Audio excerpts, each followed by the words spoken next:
మోదీ గారు మరి మోదీకి సంబంధించిన మీడియా అందరు కూడా ఇక ట్రంప్ గారు వచ్చినారు, భారతదేశానికి అన్ని విధంగా విద్యార్థులకు చాలా లాభాలు అవుతుందని అనుకున్నారు. కానీ నిన్న అమెరికన్ గవర్నమెంట్ 104 భారతీయులను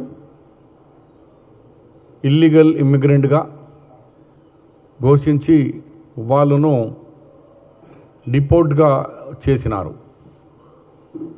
ఈ సంగతి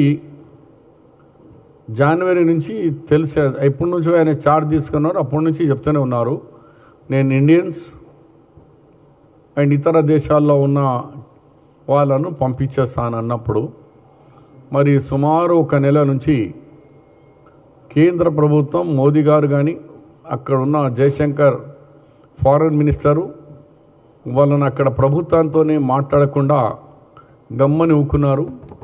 నిన్న మన 104 భారతీయులను కాళ్ళకు బేడి చేతులకు బేడి వేసి అక్కడ అమెరికాలో గూడ్స్ ఫ్లైట్లో లేకుంటే దగ్గర ఉన్న మిలిటరీ వాళ్ళను తీసుకోపోయే ఫ్లైట్లో 104 మందిని అమెరికా నుంచి ఇక్కడ వరకు సుమారు 20 గంటల జర్నీ,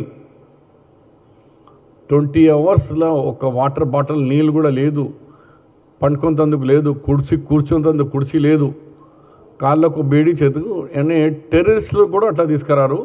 అట్లా టెర్రరిస్ట్గా తీసుకొచ్చి ఎయిర్పోర్ట్కి వచ్చిన తర్వాత ఏ ఫోటోగ్రాఫర్ ఏ న్యూస్ ఏజెన్సీకి కూడా మోదీ గారు అలో చేయలే.